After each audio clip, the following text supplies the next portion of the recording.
Greg Elitch. The topic of tonight's talk is the empire under attack, from Latin America to Occupy Wall Street. For decades, U.S. power has blocked social change in Latin America. Now, democratic forces are fighting back. With Occupy Wall Street, the fight for real democracy has spread to the heart of empire. Our speaker tonight is an internationally known author of 24 books, including Democracy for the Few, God and His Demons, and The Face of Democracy. His book, Face of Imperialism, that's right, thank you. His book, The Assassination of Julius Caesar, was nominated for the Pulitzer Prize. His latest book is The Face of Imperialism, which you can find on the back table there. And I highly recommend this book. It's one of his best. It's well worth reading. Desmond's going to have a copy there. Cornel West describes the speaker as a towering prophetic voice in American life. Alternative Radio says he is one of this country's foremost independent political analysts. And the A-Info's radio project calls him America's preeminent political analyst. Please welcome Dr. Michael Parenti.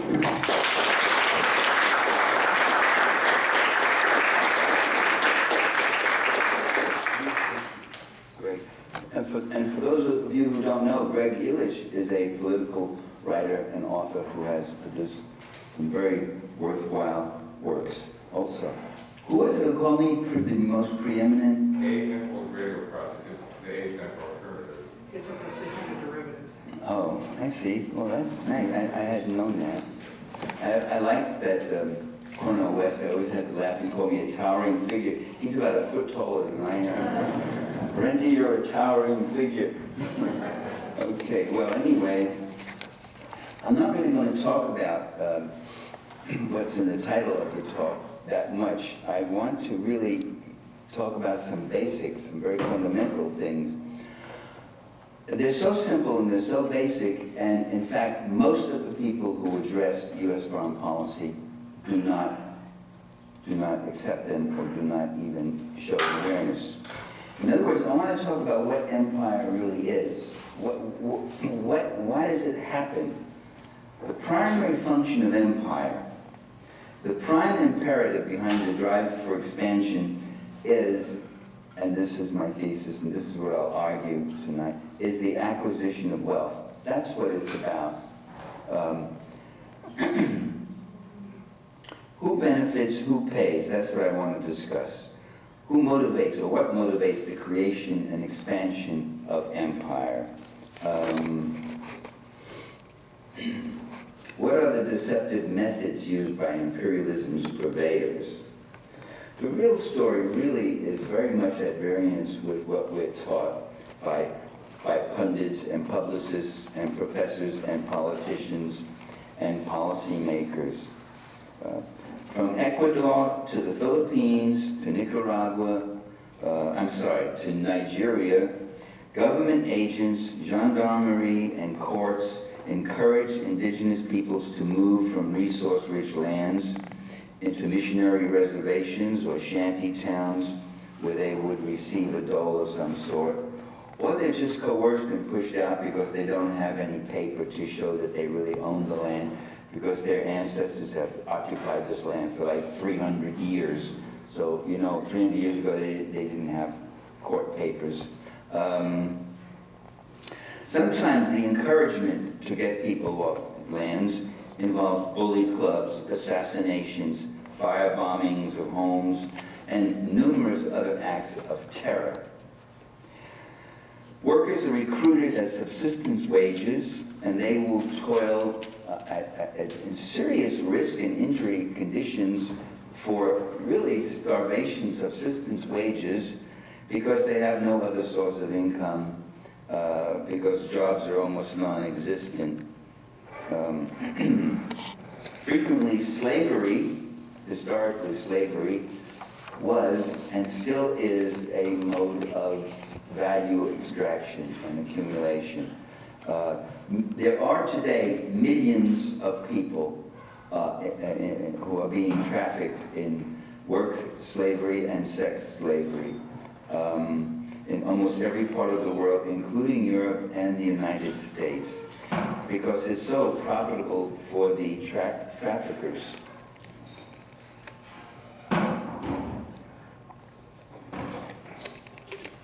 Another thing that corporations do, and what corporations do is the basis of what empires do.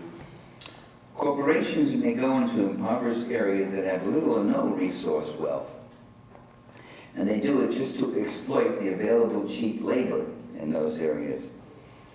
For instance, instead of paying workers in Ohio $20 an hour plus benefits, the factory moves to some poor part of Alabama. When the workers in Alabama begin to organize and start agitating and resisting the exploitative ways, the factory moves to Mexico. When the Mexican workers begin to organize, as they've done a number of times, the factory moves to Indonesia. All the way to Indonesia, Nike has done that. Now, there's nothing in Indonesia for Nike shoes.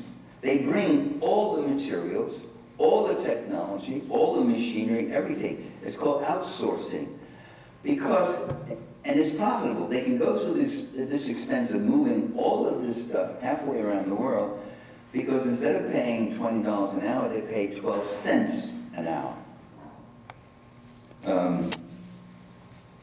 You know, we think about, we Americans would never work. Who here would work for 12 cents an hour? Don't think, why is that? Why are they willing to work? Is they have less self-respect than we do, or what? It's because our labor conditions are at a level or a stage of historical development that we don't have to work for 12 cents an hour. We used to work for 12. Your great-grandparents used to work. My grandparents, my grandpa, building the subway, made $2 a day in the New York subway. He had come from Italy in 1904. Another grandfather of mine came from 1887 from Italy. You're allowed 2 grandfathers, everybody is. And again, worked as a tinkerer and such for subsistence, for coins. That was the condition of labor, and that's the condition of labor ruling groups are trying to get us back to right now, today. So the struggle, the imperial struggle, is also a domestic struggle. It gets replicated, much of the same thing. You know, you can starve out workers in Alabama, you can starve them out in Indonesia. So Nike goes to Indonesia, which is a nice little fascist state, you know, where there isn't much way of resisting or organizing and such. And it does it not to give us a break. Those shoes still cost an awful lot. They don't go all the way over there to give you a break and give you dirt cheap shoes. No, you still got to pay $200, $300 for some of these shoes or more. And that's because the whole move is to increase the margin of value that's expropriated, that's accumulated. And that's done by suppressing labor. The whole process is called outsourcing. That's what the corporations call it. They've got a whole bunch of nice words for the terrible things they do.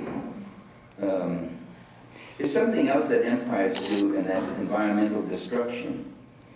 Mining companies, to take one example, don't venture into Montana or Chile or West Virginia or Bolivia or Canada or the Congo or wherever in order to advance the quality of life for local populations.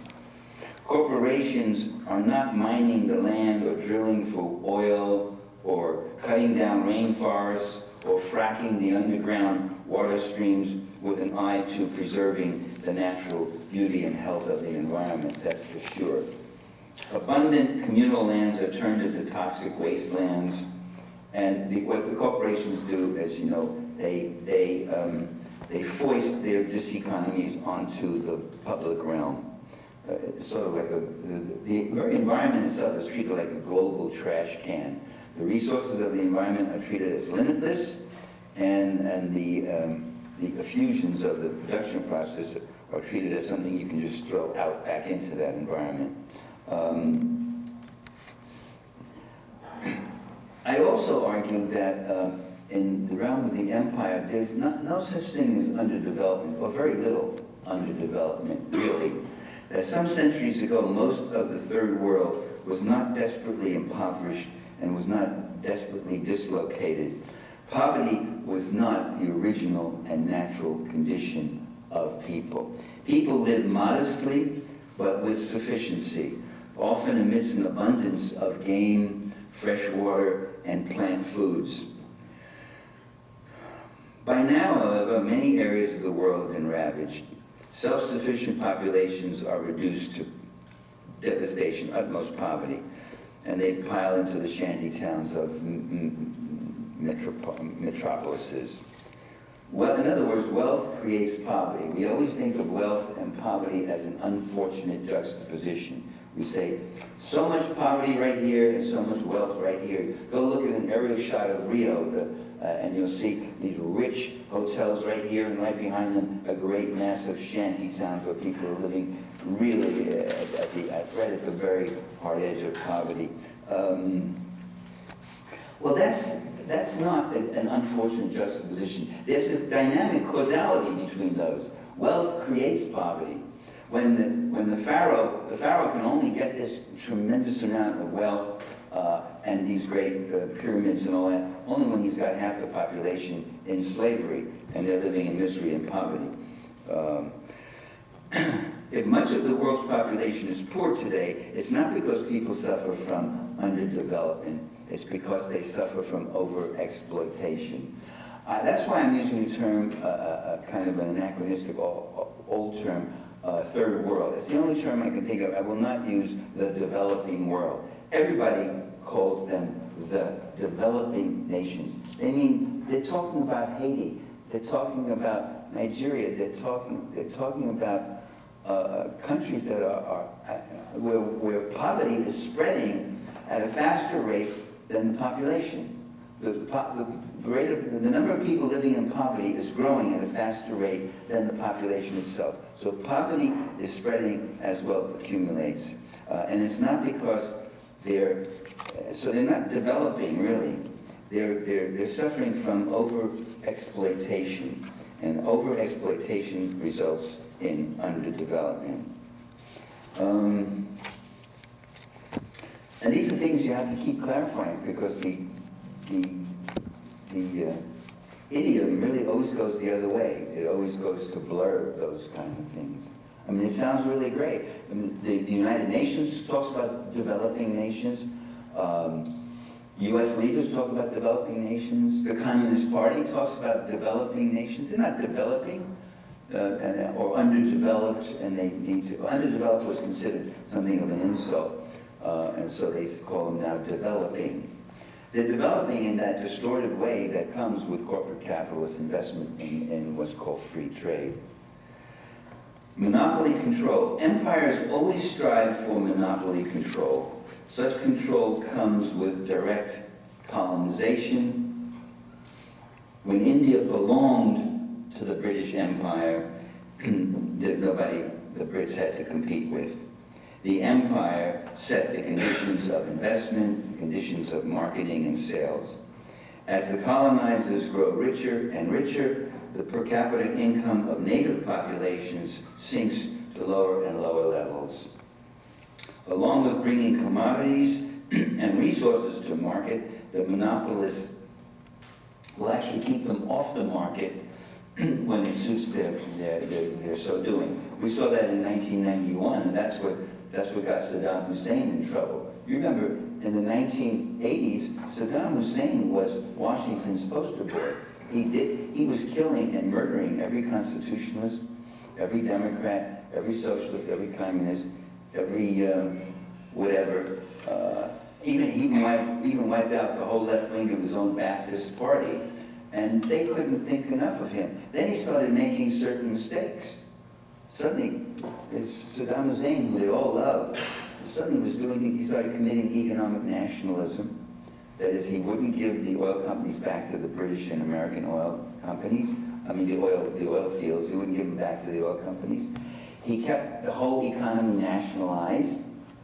I remember Rumsfeld saying, it's a Stalinist economy. I was amused by the choice of terms there. Stalinist. What he meant was it was the states still owned us all. And he was asking for a bigger cut of the oil quotas, just the opposite of what we were being told. We were being told that Saddam Hussein, that mean bad guy, if he gets his way, we'll have no oil. He'll deprive us of his oil. We won't have oil, gas for our cars, we won't have oil to heat our houses and the like. It was quite the opposite. He was asking for a bigger chunk of the oil quota to sell his oil. And George Herbert Walker Bush and that gang was saying, no, we're worried. Too much oil on the market is going to do what to the oil prices? Down. That's what they're afraid of. Most of us are afraid of inflation. They're afraid of deflation. To this day, they're still afraid of deflation. Because when prices go down, their profits go down.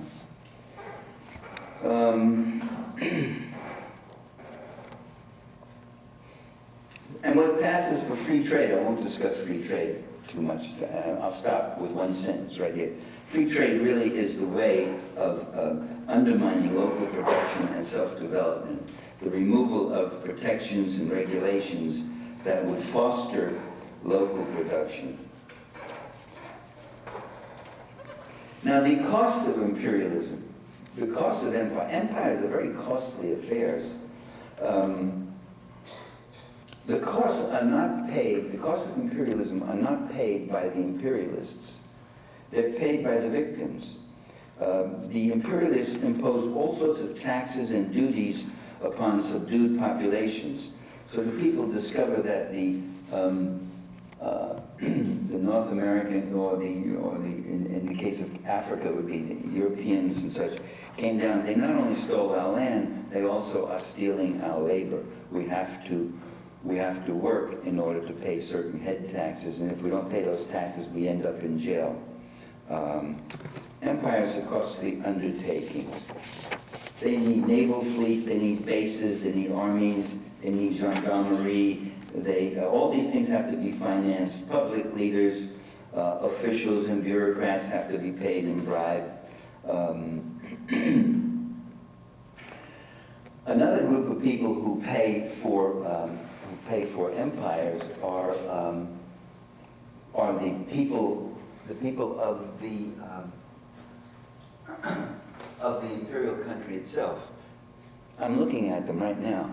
All of you, you're looking at one of them too. But we pay our taxes, and that is much of that goes to pay for the empire. Upwards of $1 trillion a year. $1 trillion, it comes to say about 800 billion in the military budget, and then there's another close to 100 billion or more in the veterans. That's part of the past expenses.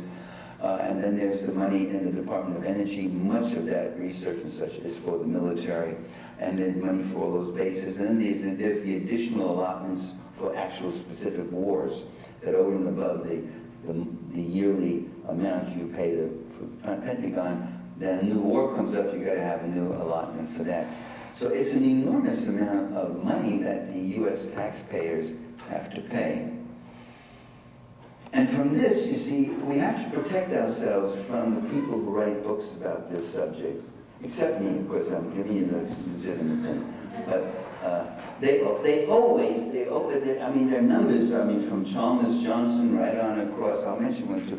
They always talk about the irrationality of our policies, the stupidities.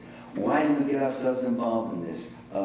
We have $6 billion worth of investment in the Philippines, and it's cost us $9 billion in bases for and for running things and paying for things for our military control of the Philippines.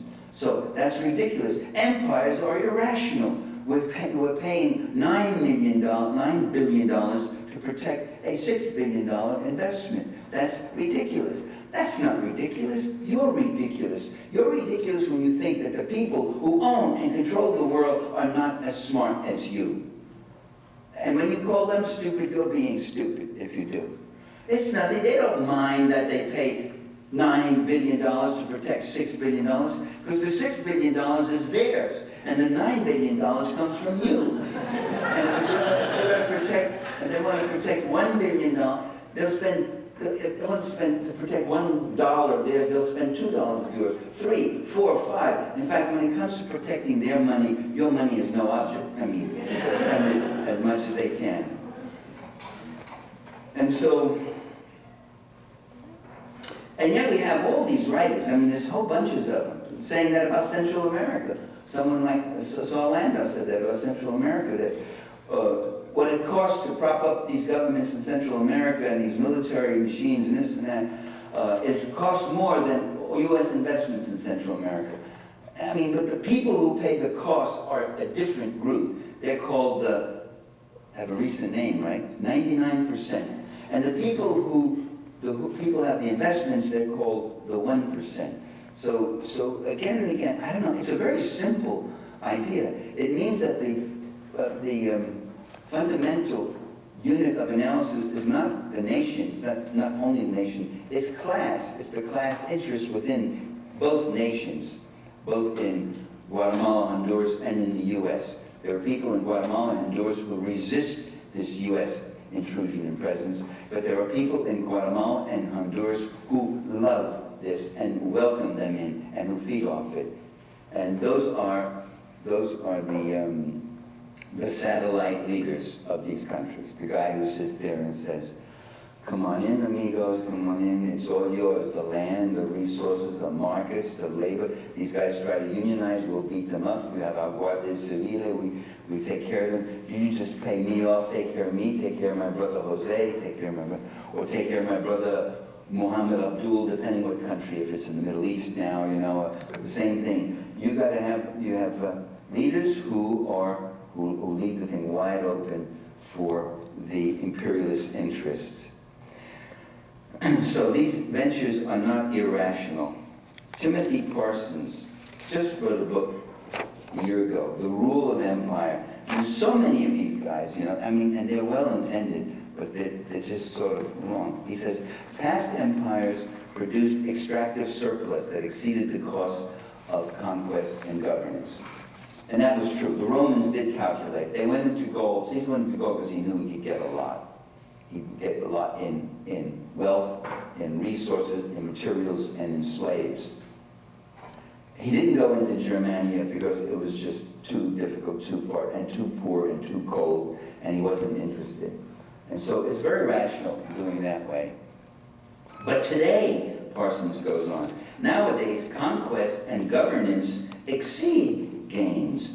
U.S. has spent several $1 trillion on Iraq and nothing to show for it except trillions of additional debt. From this, Parsons concludes that the policy is misdirected and irrational. And I've already given you my answer to that argument. It's that you're misdirected when you think that these guys don't know that. And the fact of the matter is they have made tremendous profits in Iraq. Back from 2003 right on, the word was the place to invest, the place to get in on big money and big profits is Iraq. And you ask Blackwater, ask a number of other corporations and companies, they did very well. The Pentagon itself, ask whoever ripped off the hundreds of billions of dollars that the Pentagon says it can't account for, right? They admitted that 1/3 of their budget they've been giving allocations in Iraq, they don't know where it went. I don't know, money just slips, you know, just goes, you know. So let me just repeat that again. Those who pay the costs of empire are not the same as those who enjoy the gains. The people who pay the costs are the 99%, and the people who are gainfully employed by the empire are the 1%. Not employed, I mean, who run it.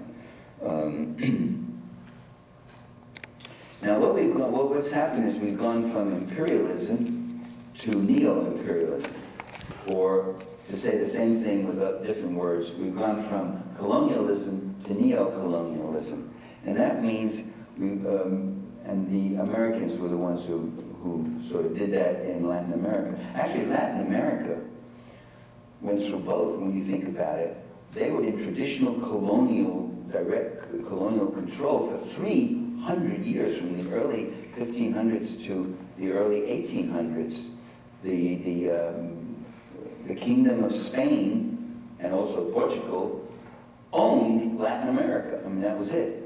In the early 1800s, you had a remarkable set of revolutions and rebellions with remarkable leaders like Simon Bolivar and such. So Latin America became independent. A whole conglomerate of republics or constitutional monarchs or autocracies, military autocracies, a variety of them. But then, from the, say, mid-1800s to today, Latin America got drawn back in neo-colonialism. I mean, but this time it wasn't Spain or Portugal for the most part.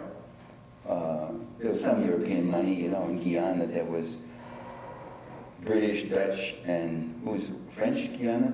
Was it? Yeah, French. But I mean, that was a small little slits just above Brazil there.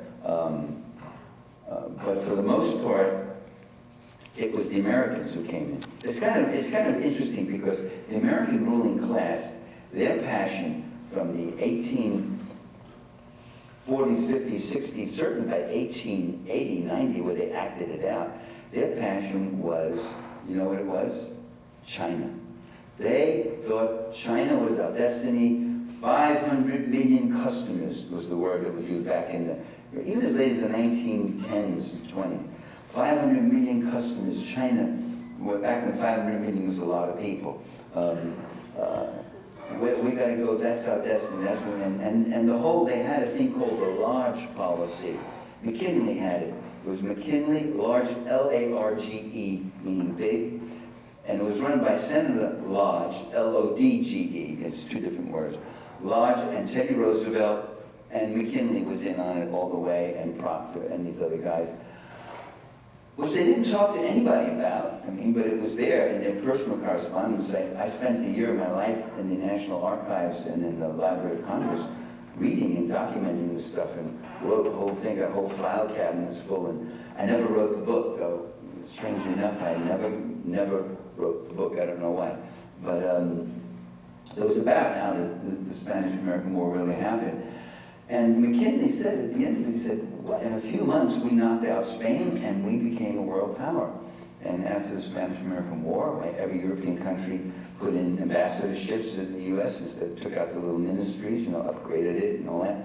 And the U.S. came out with owning Puerto Rico, owning Cuba, owning Guam, and owning the Philippines, and spending the next 4 or 5 years in a bloody war that killed an estimated 200,000 Filipinos to destroy their independence and take direct imperial control, nothing neo, direct imperial control of the Philippines.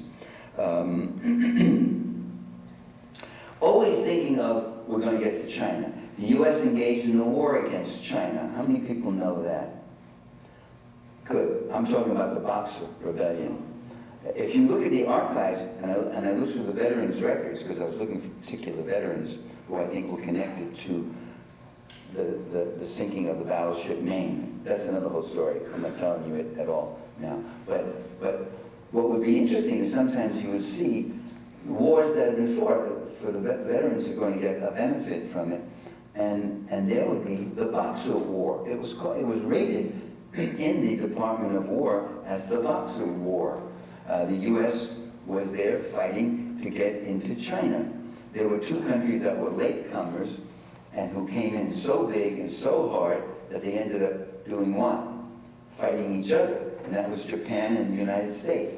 They never really got in. It was the Brits, it was the Germans to some extent. In Indochina, it was the French totally dominating it. But they always thought, this went on into the 1920s, the Asia lobby with Senator Nolan of California, remember? Always looking, Hearst used to do this. Hearst would say, we're too involved with Europe and Europe. Let's look to China, to China. And it ended up, the U.S.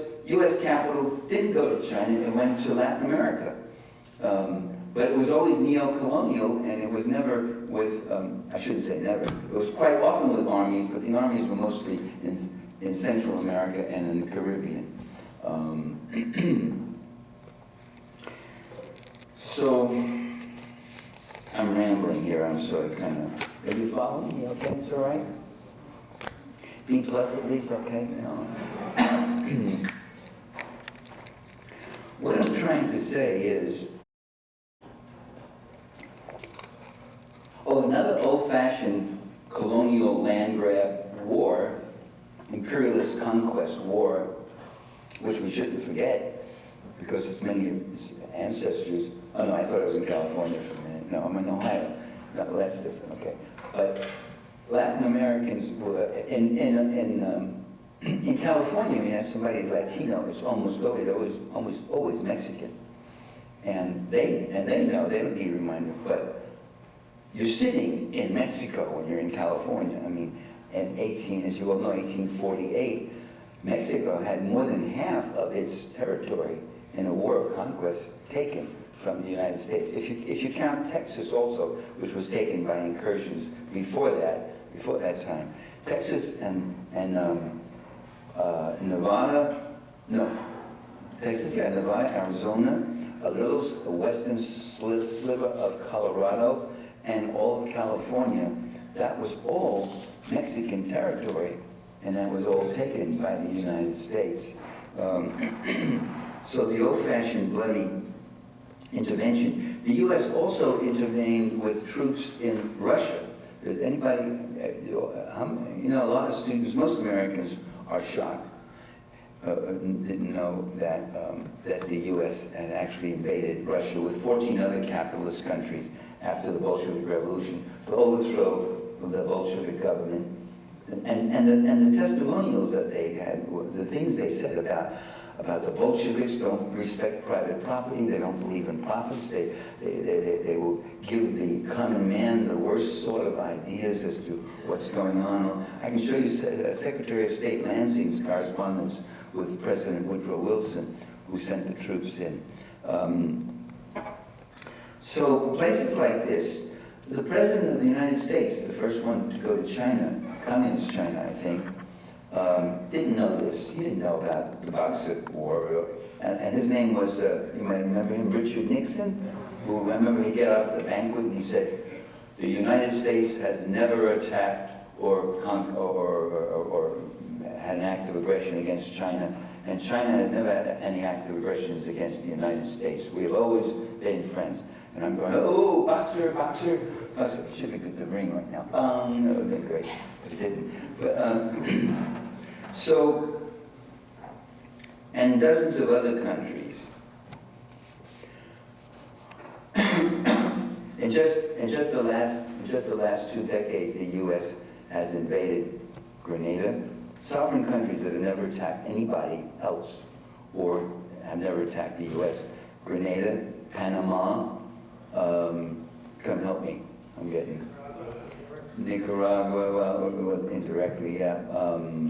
Somalia invasion, the bombings in Iran, the total destruction of Yugoslavia. Here was a whole social democracy that was destroyed in Europe, and you can go on. There's no other country that can claim this kind of record of aggression that's happened, this kind of thing. Now, again, I want to say that these was a not powerful power's sake. That's Chalmers Johnson. He's the one who's led that, and there's a whole flock of books on that Americans are just power crazy, or these policymakers are overweening, they're arrogant, they're inept, they're misdirected, or that their ultimate goal is just to be able to control everything. They don't want to control everything. In fact, they don't, as I say, with neo-imperialism, sometimes they didn't choose neo-imperialism. They got pushed out, as in Latin America and as in Africa after World War II. But when they got out, they still got what they want. The merchant, de Tocqueville said this, he said, the merchant doesn't want to own your land, he just wants your wealth. They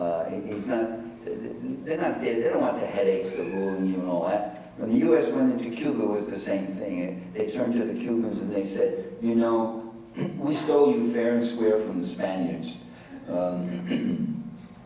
And we own you, but it doesn't look good that in America a republic should own you, and it looks like there's going to be trouble and headaches. So we're going to give you your independence. You get your own flag. It's going to be red, white, and blue. With only one star on it because you're just a little island, just a little island. And you have your own currency. You don't have to put George Washington on it. You can use Jose Marti. We're flex.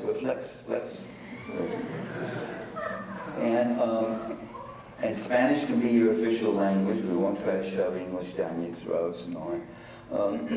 And all you do in return, all we ask is that we control your sugar plantations, the production and the sale of it. We control your tobacco plantations, your nickel refineries, your tourist trade. In other words, everything of great wealth in Cuba, we'll own it. So you get the shell of independence, and we get the substance of the wealth. And that's all they want. They're not Colonel Blimp imperialists. They're not the ones who glory and go down with the swagger stick and say, we're jolly fellows and we want to rule these bloody fuzzy wuzzies and keep them in line and hail Britannia and God bless the Queen and all that stuff. They didn't do that stuff. These were capitalists. They're rational people. They run by a rational rule, which is cui bono, who benefits? What do I get out of this? Who do I get to pay for it? How do I get to gain? How do I get to live off other populations and the like? Another thing is they didn't do this because they're racist. Imperialism is not about racism directly, originally. Racism becomes handy, and you can use it, but they don't get and spend huge sums of money on armies and fleets and go to some country just to beat them up because they're dark.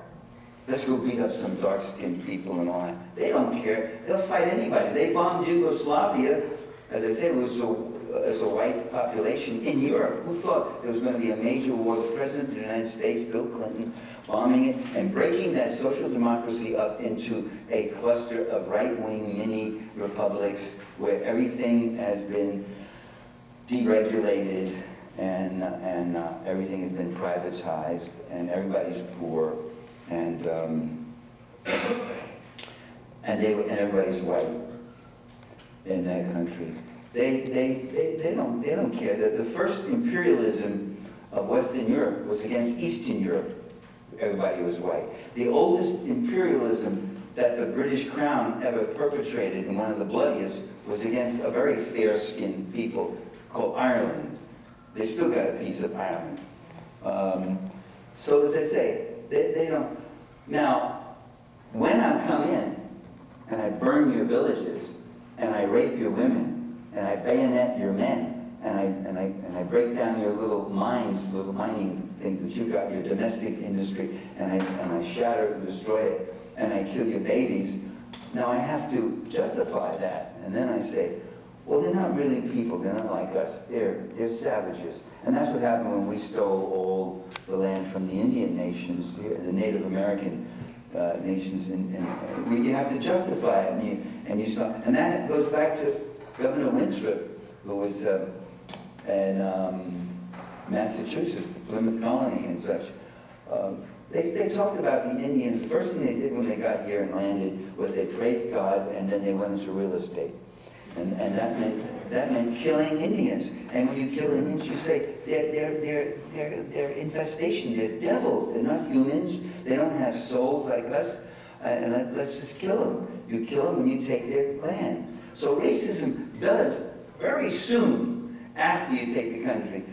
If you can use racism, if they're not whites, you come in and you say they're savages. There are quotes by Churchill who says this about Afghanistan. I think it was Afghanis, I forget now, years ago. Kaiser Wilhelm said it about Africans. I mean, I'm not going to repeat it, just utter racist comments made. King Leopold about the Congo and such. These people are subhuman. I was waiting for that, boss. I was waiting for it. These people are savages, and it's murderous devils. They're not. Devil is a very common word used by the American religious leaders in the early colonial days about Native Americans, First Nation people here. Okay, and so you demonize the people you're going to victimize. That's happening today all the time. Syria is up, as you know. Syria is on the block there, and it'll probably be getting some humanitarian bombing from NATO soon. Because I heard this State Department woman, I think she's connected to something with NATO, and she's saying, well, the Syrians are torturing. They are gathering children together, and the Syrian army is torturing hundreds and hundreds of little children, just torturing them. And even the mainstream media announced it. That was a little too much even for him. He said, do you have any evidence of this? Did you see this happening? She said, no, but I've heard about it, and it's happening. So you know, when they start talking about how they're torturing and they're killing and raping everybody, that they're going to get bombed. They're going to get humanitarian bombs to kill them and their friends. Let me just, the consistent motive behind imperialism, I want to repeat it again and again, is material gain. How can you tell it's material gain? You just look at the pattern of intervention. Any country, any leader or movement, democratic or autocratic, however he got into power, that attempts to use its land, labor, natural resources, and markets for its own development and for its own advantage is targeted as an enemy. Any country, leader, or movement, whether democratically elected or dictator or autocratic or CIA put in with CIA assassinations like Saddam Hussein, that opens its land, labor, natural resources, and markets for imperial exploitation is treated as a friend. And Saddam Hussein is the interesting case I just mentioned before, because there's one man. You're controlling for the individual and the country and everything else. And at one period when he's acting this way, he's our ally, our friend, and all that. The minute he starts acting this way and refuses to continue to do this, he's a threat to the region. He's worse than Hitler. He's someone we have to deal with. We've got to stop him. And so that's the way it went. And that's, I rest my case right there. Every single time you'll find that's what it is. It doesn't matter if they're elected or not elected. It doesn't matter if they can be accused of this or that. It's what they're doing with their country. And there is also, and I would end it here with just a quick rundown. There's the methods of imperialism that ought to be looked at. Those methods go from murderous to soft. There is a term called soft imperialism. In fact, Hillary Clinton has kind of expropriated the term for the U.S. State Department. She calls it soft power. Isn't that, we're using power in soft ways. But let's look at the murderous stuff. The supreme authority of violence is relied upon in almost every area. The first thing they do is build up the armies. First thing they do is build up the security police. A superiority of firepower, striking power, communication, detection, an unmatched technology of destruction and domination. And this is something that's often overlooked in the discussions, even in whole books written on empire. Empires kill an awful lot of people, lots and lots and lots of people. Hundreds of, right now, you can go on. Assassination is not random, it's selective. Death squad assassinations all through Latin America focused on peasant leaders, labor leaders, student leaders. That's true in Africa also. In Colombia, we know literally several thousand labor activists have been killed. And Colombia is Obama's favorite little country, it seems.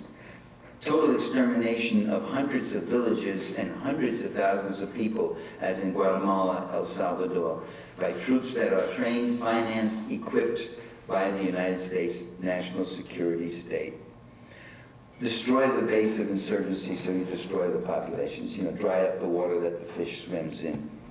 The Phoenix program in Vietnam pursued the systematic assassination of South Vietnamese liberation organizers and such. They weren't all even armed, many of them. Agent Orange, depleted uranium used in Indochina, used in Yugoslavia, used in Iraq and such to cause terrible damage to people and future generations.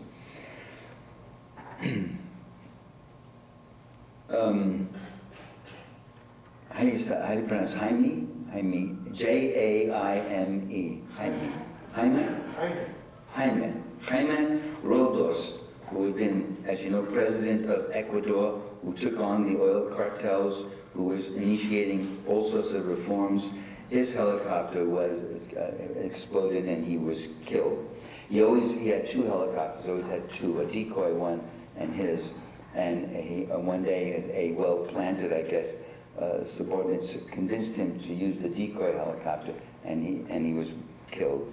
Omar Torrijos of Panama, at his funeral, talked with admiration about his dedication to social change and democracy, and also mentioned to people that he himself was having horrible dreams about falling from the sky and a boy, that his own plane would be blown up, that he was going to meet the same fate as Roldos, and he did the very same month, 1981, after Ronald Reagan came into office, filled with hatred for Torrijos for making a claim on Panama and the canal and so forth and so on. And he was 2 months after Roldos, his plane exploded in midair. The false reports were that it just went down and hit some tree tops. No, it exploded right in midair. All the eyewitnesses. Planes don't just explode in midair, usually. Displaced by force and violence, President Aristide of Haiti twice, or is it 3 times? I lose count. President Zelaya just recently, as you know, 2 years ago in Honduras, his big crime was to want to lift the minimum wage of Honduran workers, and the Honduran military came in and got rid of him, while the President of the United States just made apologies for it and saying, you know, it's a military coup is not a good thing. We don't approve of it, but at the same time, we don't approve of changing the Constitution. Zelaya had called for a non-binding National Assembly to look at the Constitution. In fact, constitutions can be changed. That's their nature. We have provisions in our own Constitution to change it. But this was Obama talking, slippery, slimy, devoted imperialist that he is. He also said that, a lot of people on the left say we shouldn't interfere in Central America. Now they want us to interfere in Honduras. That seems to be hypocritical, he said. And I thought to myself, I'm not a hypocrite. I don't say we should never interfere.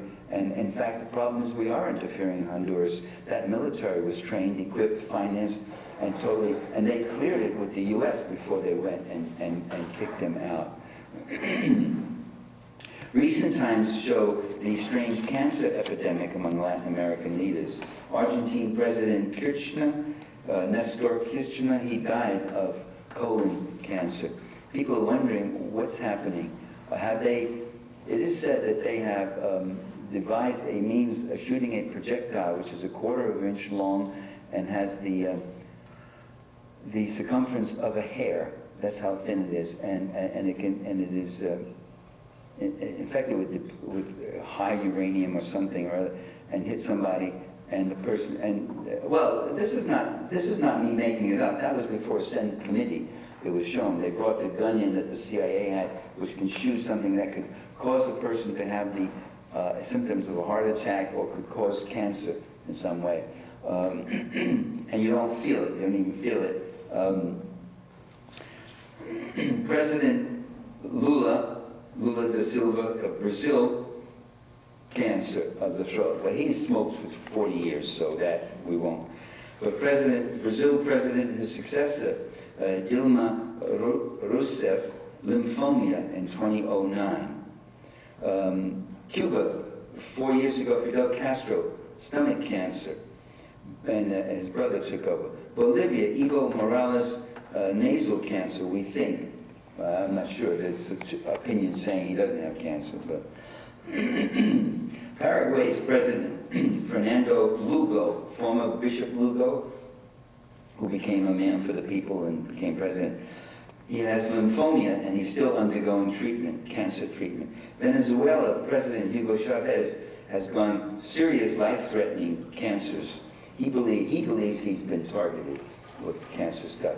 Argentine president, the successor to Nestor Kirchner, is Cristina Fernandez de Kirchner. Cristina has, since she became president, has developed thyroid cancer. What are the odds, what are the statistics involved here? The right-wing guys haven't had any cancer problems that we know of. I'm trying to think of one. Mubarak, he didn't have any cancer. George Bush, he didn't have any cancer. All right. And they don't go, their planes don't explode either, it seems to be. Okay. Then there's soft imperialism, and that includes capturing the targeted country's consumer markets and tastes, including dress styles, jeans, stoking the consumer mentality, fast foods. Remember the mania for McDonald's in Soviet Russia, the former Soviet Union too. Hollywood movies and television dramas in which everyone appears to be impressively affluent. I met a guy in Cuba one time who said to me, "Oh, I know you Americans are all rich. I saw it in Dynasty." Remember? And some of you are old enough to remember Dynasty. It was a what's that called? Series on tape TV. It was about these rich Texas oil men, I think, and you know, Dynasty. I said, yeah, that's right. I'll tell that to my butler when I get back.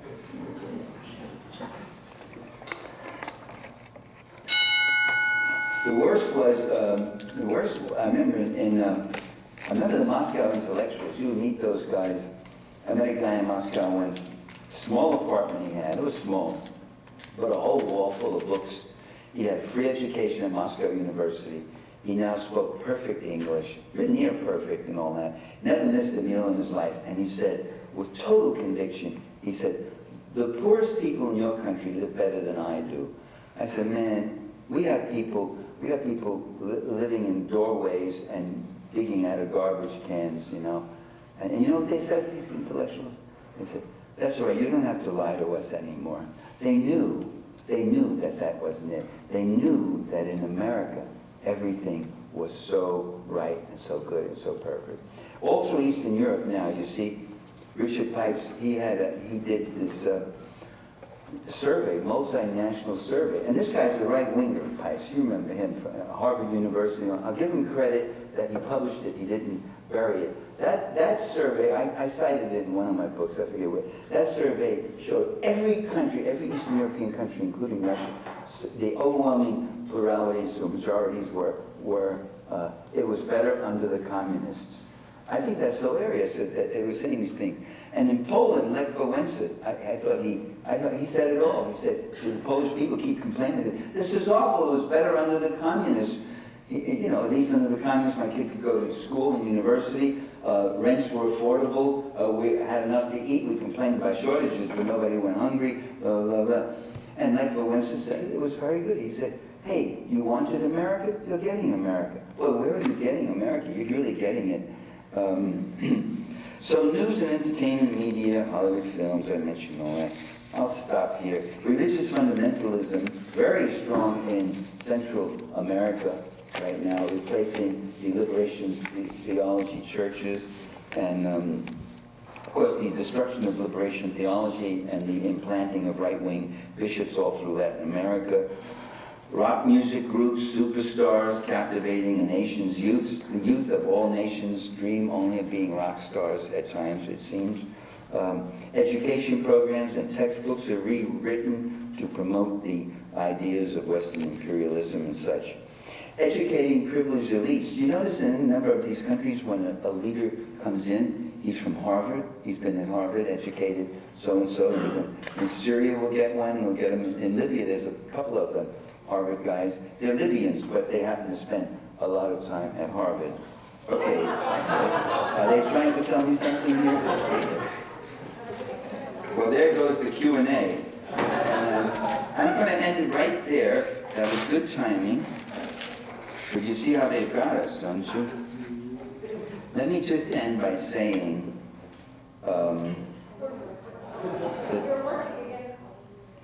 let me just say that it's not wealth for, it's not power for power's sake. The power is used to get wealth, and you use your wealth to increase your power, to secure your wealth, and the like.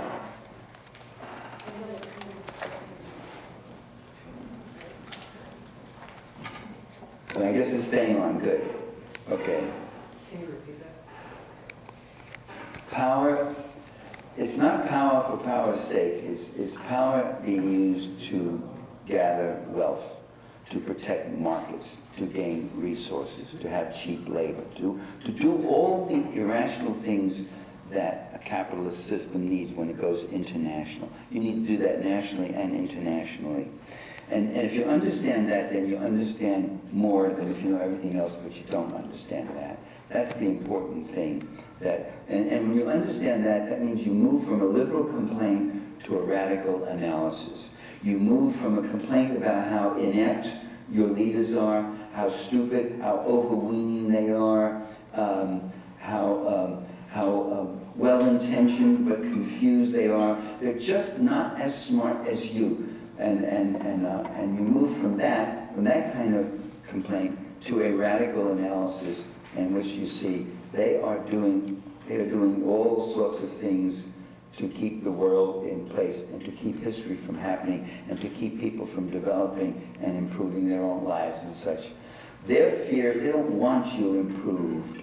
They don't want you to be literate and with a sense of self-entitlement, a high sense of self-entitlement, with a high level of expectation and such. That's not what they want. They want you hungry and desperate. The hungrier and desperate, the more weak they can get you, the harder they can get you to work for less and less.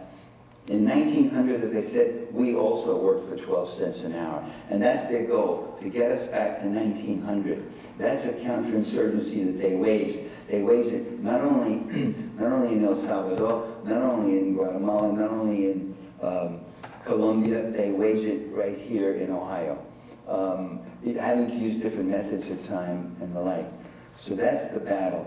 The empire, in a sense, is in a sense under it is fighting. It always has to violence, arms, propaganda, deception, political intolerance, and the like to keep themselves up there in office. Because if the people really found out who was representing their interests and what their real interests were, they would turn on this. Instead, the people are misled by messianic imagery about America is the most pure, this is the greatest country in the world, we help other people and we just here and we save them. That's one theme, which doesn't often sell that well with Americans. They really don't want to go into Kuwait and rescue everybody there. They really would like to be able to pay their own rent and pay more attention to that. But the other theme is terror and fear, to play on fear, to say there are enemies at the gate, these enemies are out to get you, and the enemies, in my generation, my life, it was the communists. Communists everywhere. Communists in the schools, communists in Hollywood, communists in here, communists there, communists under your bed, communists going to get your mama, you know. I made up that last one, nobody else. And then it was the drug war. The drug wars all over the place. We got to go here. We got to go to this country. We bombed whole countries, right? We destroyed and attacked and invaded Panama over supposedly drug wars. And the irony, of course, is these drug cartels were all embedded with the CIA. The military and government leaders were in on the drug trade through much of Latin America. So then there's the drug war, and now there's the terrorism, the global terrorism. These terrorists, they're all out to get us. And in fact, American forces, American presence is hated in many of these countries, not for some reason that they're just jealous of us and we're so prosperous and they're so poor. It's hated because the ruling interests have their boot on the necks of these people, and that's what they hate. Don't ask me, ask Osama bin Laden. That's what he said again and again. He said, we are not in an aggression against America.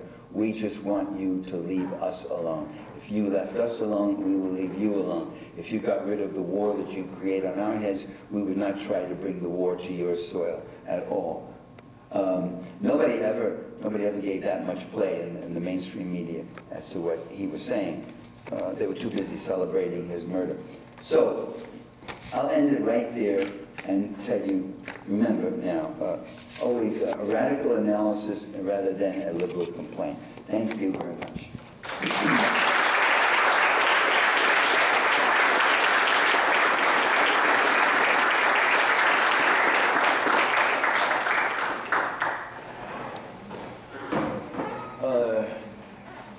I went much too long, didn't I?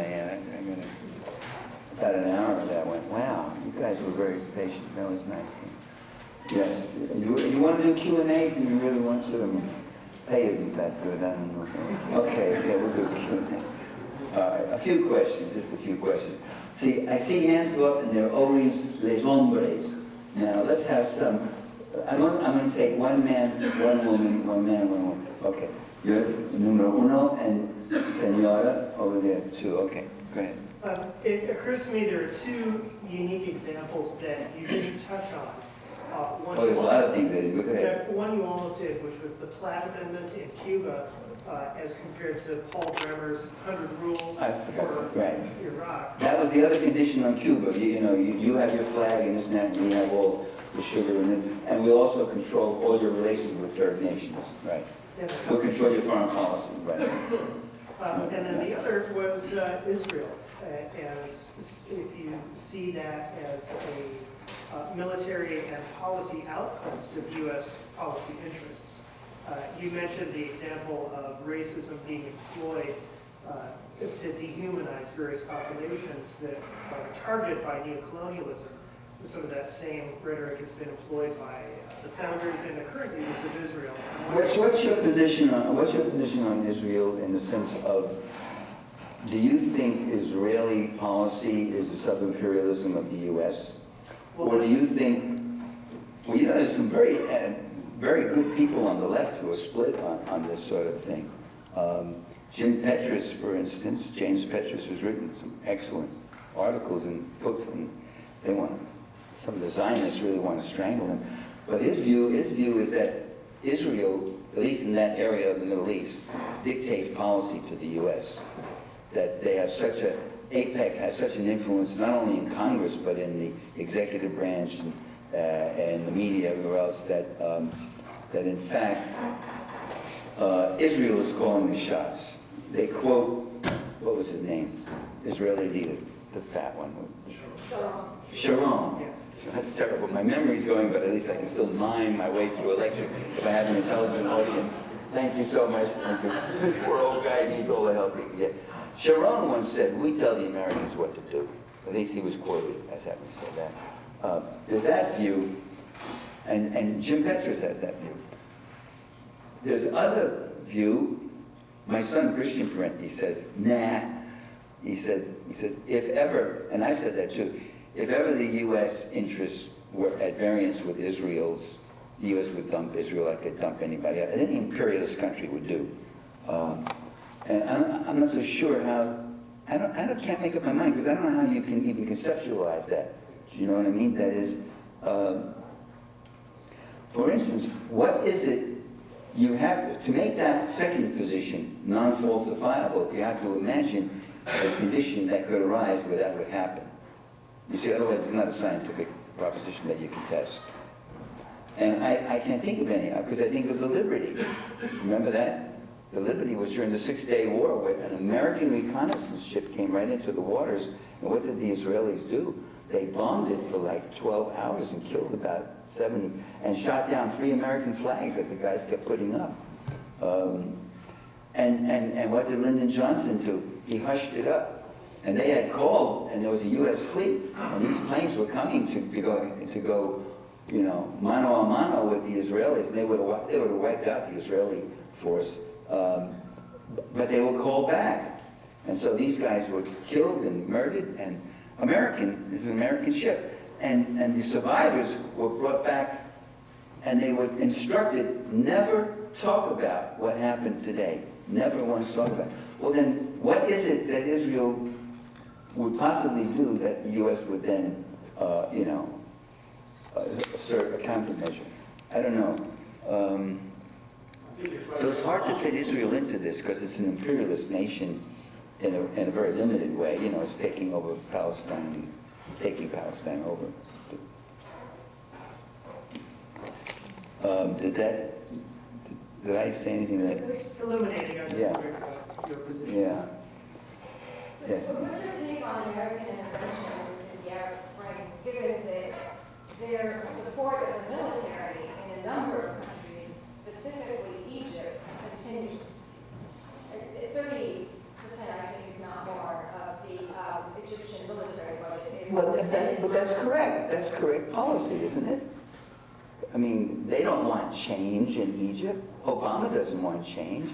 He was with Mubarak right until he couldn't hold him anymore. Like Ronald Reagan with Marcos in the Philippines, remember? He was the last guy in all of Washington, D.C. He said, he's been doing all right. He won an election. He's a nice fellow. Even the CIA said, look, Marcos has got to go. There's a certain point in neo-imperialism where when your comprador leader is going to become so corrupt, so repressive, so inhumane, so rotten in every way, that he's a liability. He becomes a liability, you know. And they were saying to Reagan, we got to get rid of Marcos. We've got like 80, 90, 100,000 Filipinos out on the streets. We got nuns standing in front of tanks with rosary beads, and the guys in the tanks are stopping and opening up. And he said, this thing is going to really crumble. We've got to get rid of Marcos and do what?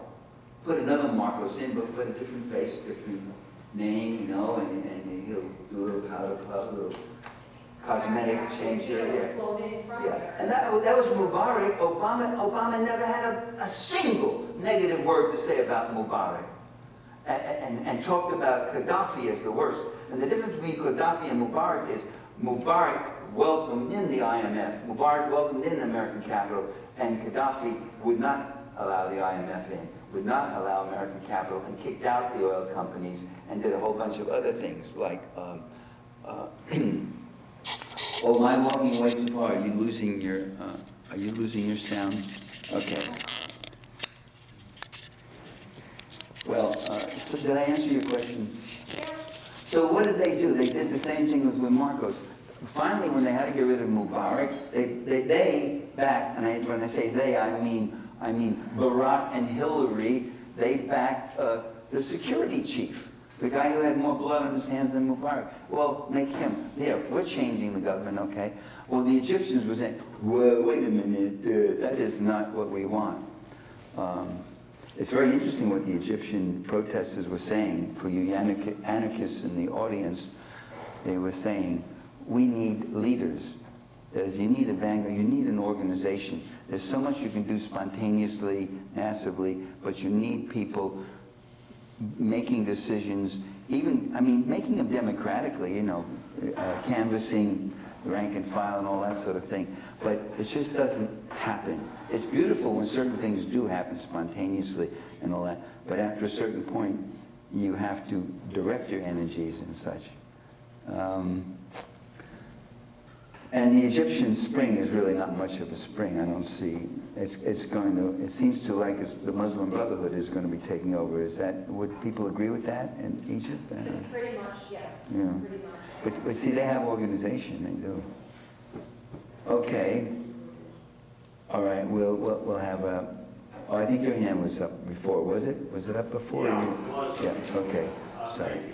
My question is, now, this is my impression. It seems to me like things have changed since the fall of the Soviet Union, since communism no longer became a threat. I worked in corporate environments before, and it seemed to me like before that, corporations exercised a certain self-restraint. There was corporate responsibility and social responsibility. Now, I don't know if that, a lot of that was window dressing, but is your impression, now it seems like capitalism is turning on itself. I don't remember that. Now, I mean, Absolutely. No, that's absolutely. it's now turning on itself. It was called the Great Compromise. It was called, all of Western Europe after World War II became social democracies. We're going to give you workers' benefits. You're going to have health care, free health care. You're going to get this, you get that. That was because of well-organized communist parties, but also because they were in the shadow of Eastern Europe, where the workers were getting those very things in Eastern Europe.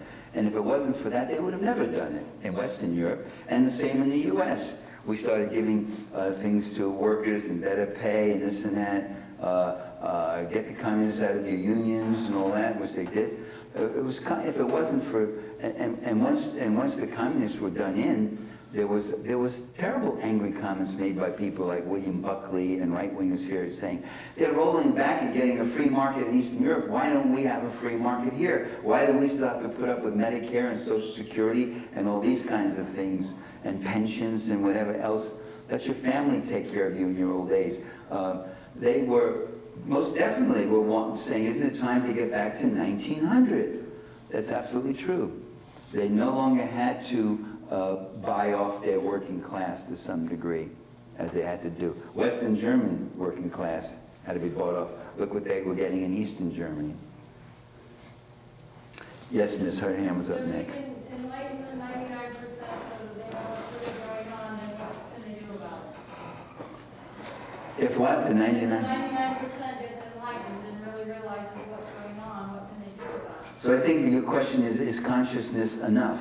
Of course not. Consciousness leads to other actions. If 99% did that, they wouldn't be volunteering for the army.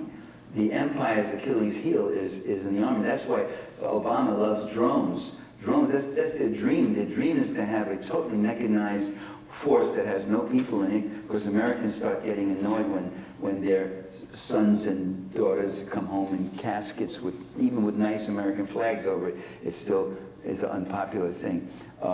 So if you can get a military, or rather, if you can, I've said that's one of the Achilles heel.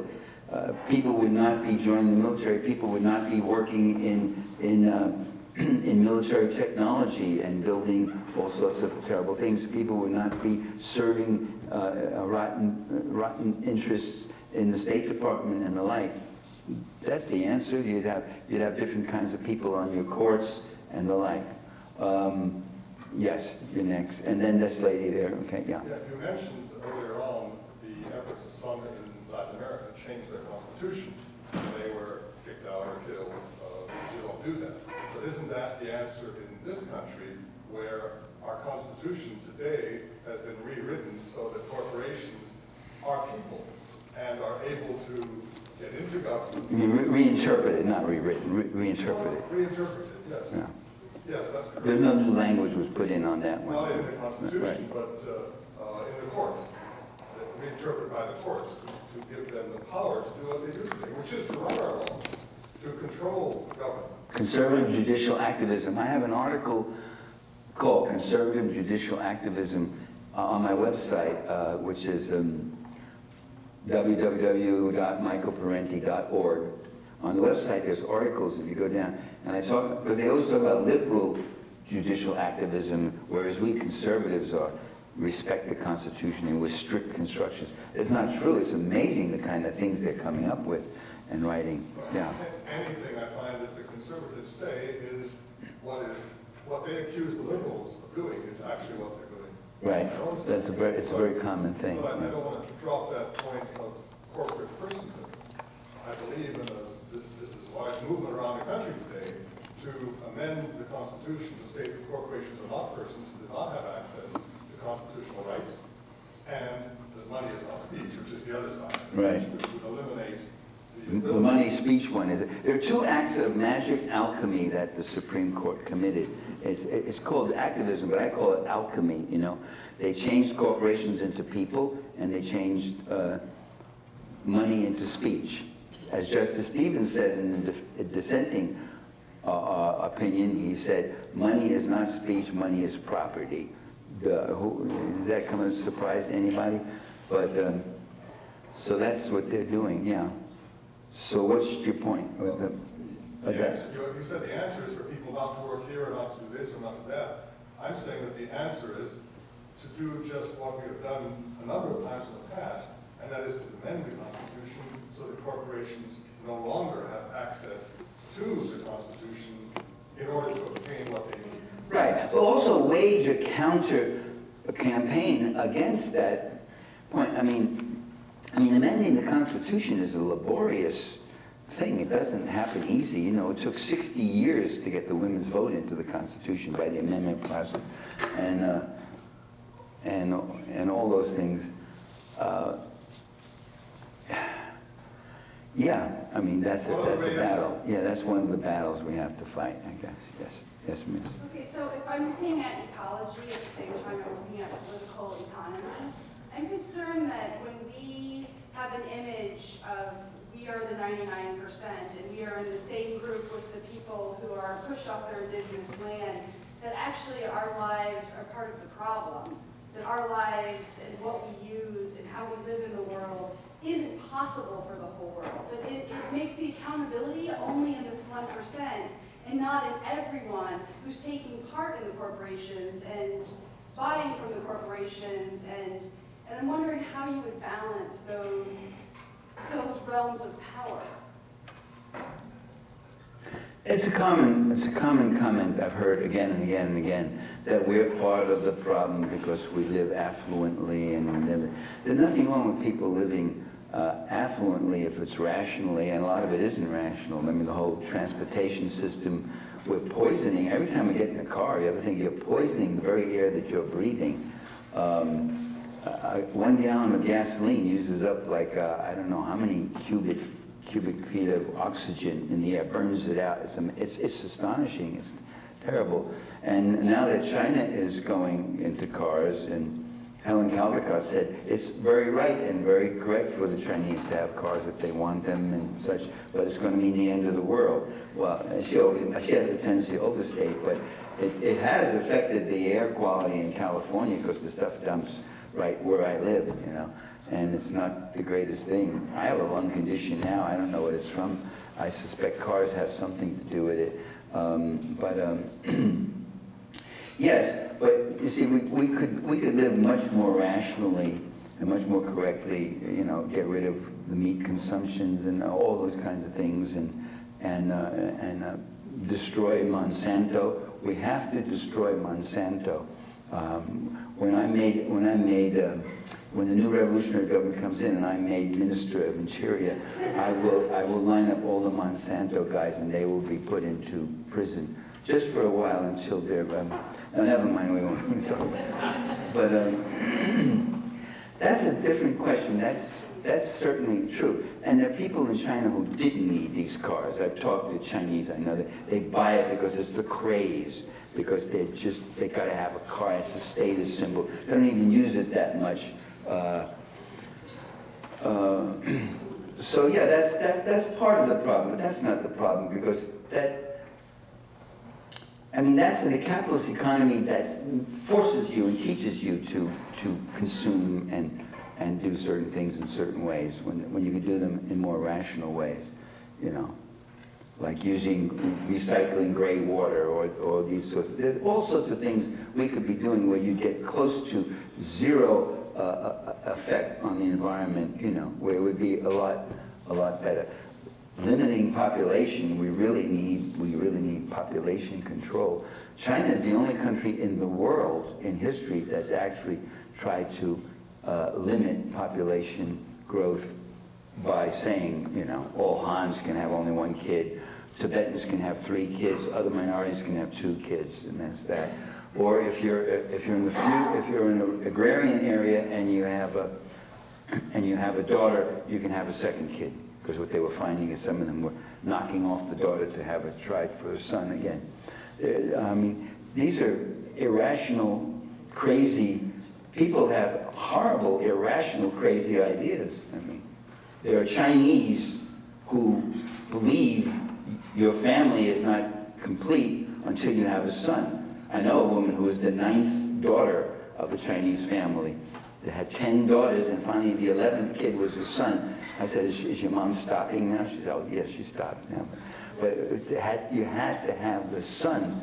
I mean, they're crazy. I wrote a book on this called The Culture Struggle. We have places in Pakistan, all over Central Asia, Middle East and such, villages where if your daughter is raped, you kill your daughter. You don't go out and kill the rapist. I came from a Southern Italian background where you went after the rapist. Your daughter was victimized by him. But but this, they say, no, your daughter is now dishonored and your family is dishonored.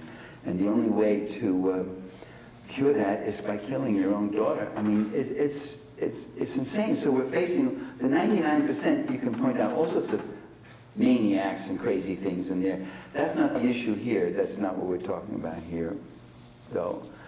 You can't start correcting a lot of that unless you get rid of this kind of scourge of accumulate, accumulate, accumulate, as they do now. That's what I would have to say to that. How about if we just take one more question, if there is? Okay, yeah. Well, what you were talking about process-wise, it sounds like the third world is in Ohio now. And so I was wondering, do you see any connection between these processes to imperialize the United States and this the evolution of fracking? Because it seems like that's not a commercially viable process currently, so it has to be getting subsidies from somewhere. So do you see any connection between Ohio becoming a third world nation and fracking? And with the globalization of corporations, should we be thinking about ourselves as global citizens and globalizing labor? Two questions. Well, I'm not sure. I'm not so sure what the questions are. Yeah, there's been fracking in Ohio. I guess in Ohio. I know there's a lot in Pennsylvania. It's a horrible thing, but some people are making big bucks off it, and it's going to give them natural gas that they can then sell and make even bigger bucks. So it's something that should be stopped. What was the second question? With the globalization of Oh, labor, yeah. should there be, do you think it would be fruitful for Americans to start thinking of themselves as global citizens and globalizing labor? Yeah, well, the labor leadership in this country was so damn Cold War anti-communist, much of it, that they often were their own undoing, and they would complain of American jobs being exported to, say, Latin America, where the pay was, 1/10 what it is up here.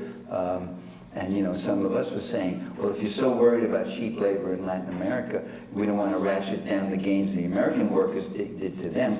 We want to lift up their gains, and therefore you should be showing some support for the labor union movement in Latin America. And a lot of these guys did not do that because they're so well planted. I don't know if it's CIA or who the hell it is, but they were so anti-communist that they wouldn't do those sort of things. It goes back to Samuel Gompers, it's like that.